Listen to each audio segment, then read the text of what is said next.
Assalamualaikum warahmatullahi wabarakatuh. Berikut adalah paparan pembelajaran mendalam atau PM dari Pusat Kurikulum dan Pembelajaran terbit pada Januari 2025. Berikut tim penyusun dan tim penelaahnya. Kemudian ini outline naskah akademiknya dari ringkasan eksekutif hingga ke rekomendasi tentang pembelajaran mendalam atau deep learning.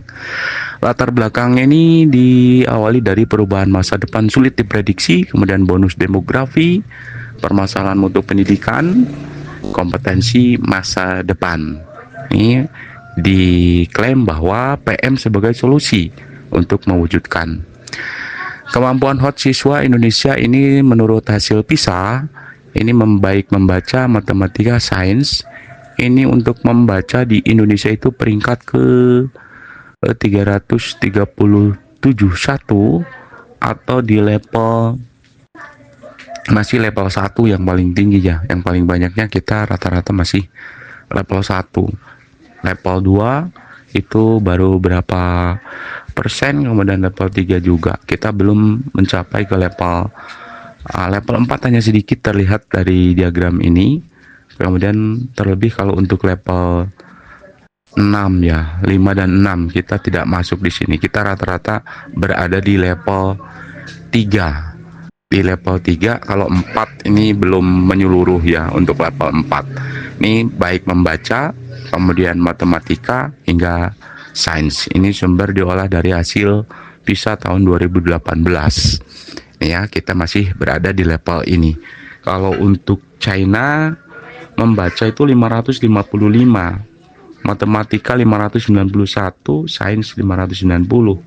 Jauh, Indonesia masih berada di peringkat di skor 371 untuk membaca, 379 untuk matematika, sains 396. Nah, ini bahkan level kita juga kita lihat di sini keterangan level hijaunya itu masih sedikit ya, level 3. Tujuannya ini untuk tujuan dan lingkup naskah akademiknya kita bisa baca sama-sama. Kalau yang mau download ini bisa nanti saya sisipkan di kolom deskripsi ya. Ini dari Pusat Kurikulum dan Pembelajaran Kemdikbud.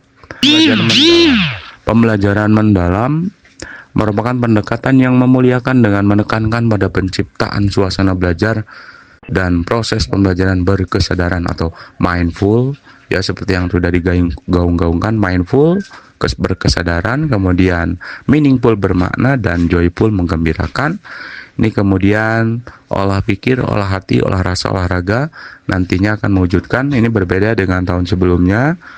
Profil pelajar Pancasila di sini ada, kemarin ada 6, sekarang profil lulusan itu ada 8 dimensi. Nah, kita simak, kita 8 dimensi profil lulusan untuk 2025 ke depan. 1, keimanan dan ketakwaan terhadap Tuhan Yang Maha Esa. Kalau yang kemarin beriman, bertakwa kepada Tuhan Esa dan berakhlak mulia. Kemudian keluargaan ini mirip dengan keluargaan dengan keluargaan itu berkeminan global sama. Kemandirian ini mandiri, kolaborasi, gotong royong. Nah, yang tidak ada kesehatan, kemudian komunikasi. Ya, justru tidak ditekankan ini kalau berakhlak gitu ya. Berakhlak ini mungkin masuk pada yang nomor 1 tadi, yaitu bertakwa dan beriman kepada Tuhan Yang Maha Esa. Nah, ini 8 dimensi profil lulusan deep learning atau pembelajaran mendalam yang nanti muaranya akan ke seluruhnya ini. Nah, ini nanti kita bagaimana cara penerapannya ini dalam pembelajaran ya.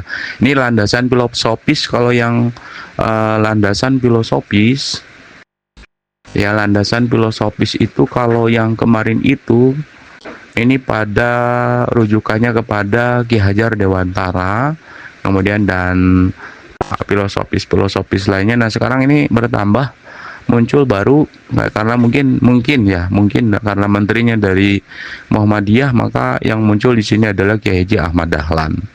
Nah, ini perbedaannya. Ki Hajar Dewantara kemudian dimasukkan pula ini di tampilan awal, bahkan ini Kiai Haji Ahmad Dahlan. Ya, ini ya. Kalau untuk Ki Hajar Dewantara ini mungkin sudah pernah semuanya mengikuti ya, mengikuti kegiatan-kegiatan webinar yang tentang Ki Hajar Dewantara, terlebih guru penggerak, pasti mengetahuinya apa itu bagaimana pemikiran filosofis Ki Hajar Dewantara. Nah, untuk Ki Ahmad Dahlan ini ada 7. Pendidikan berdasarkan tujuan hidup, tidak sombong, mengoptimalkan akal, berani menegakkan kebenaran, berbuat untuk kemanusiaan, dan seterusnya. Landasan teoritis teori pembelajaran mendalam ini dari teorinya dari Marton dan Saljo 1976. Kemudian landasan sosiologis ini alinea keempat sudah kita kutip bersama di UUD 45. Kemudian landasan yuridis dan empiris. Nah, ini kita lihat di sini kerangka kerja pembelajaran mendalam ini kita bandingkan dengan yang 6 profil pelajar Pancasila. Sebetulnya ya agak-agak mirip, entah pergantian istilah atau kata-kata dari pembelajaran yang sekarang. Ini kita lihat ada 1, 2, 3, 4, 5 hingga ke inti. Ini paling luar. Ini kerangka pembelajarannya, lingkungan pembelajaran, pemanfaatan digital, kemitraan pembelajaran, praktik pedagogis. Pengalaman belajar itu merefleksi, mengaplikasi, memahami ya. Kemudian yang ketiga prinsipnya menggembirakan, yaitu tadi yang mindful, meaningful, dan joyful. Nah, ini prinsip pembelajarannya.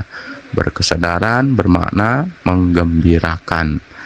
Nah, untuk pengalaman belajar, pendalaman pengetahuan, ini sama dengan beberapa taksonomi. Baik taksonomi Bloom. Nah, ini ada satu lagi taksonomi. Nah, yang sebut dengan solo taksonomi, structure of observed learning outcome. Nah, ini seperti ini dari bahasa Inggris semua ya. Nah, yang kita lihat nanti ada di tabel tentang bagaimana antara penerapan taksonomi Solo dan Bloom taksonomi ya. Nanti kita lihat seperti ini tingkat pembelajarannya. Pembelajaran mendalam itu kalau kita lihat di taksonomi Solo, berpikir abstrak yang mendalam dan relasional.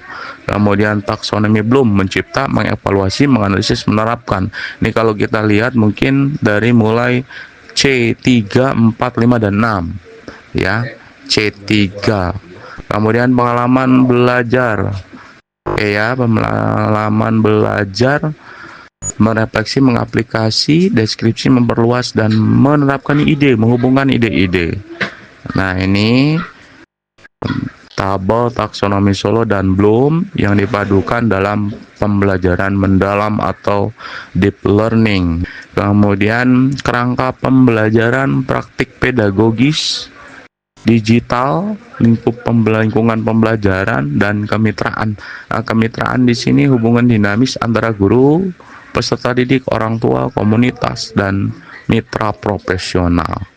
Pendekatan ini memindahkan kontrol pembelajaran dari guru saja menjadi kolaborasi bersama. Jadi semuanya untuk dapat dilibatkan seluruh elemen untuk dapat bermitra dalam pembelajaran. Nah, ini seperti ini gambaran bagannya. Kemudian transformasi peran guru dalam ekosistem pembelajaran mendalam. Guru sebagai aktivator, kolaborator. Mungkin itu saja Bapak Ibu informasi sekitar paparan pembelajaran mendalam atau deep learning yang telah diterbitkan oleh Pusat Kurikulum dan Pembelajaran. Mudah-mudahan bermanfaat. Nanti yang mau baca-baca filenya nanti saya akan cantumkan di deskripsi. Dan terima kasih, mudah-mudahan informasi bermanfaat. Saya akhiri, wassalamualaikum warahmatullahi wabarakatuh.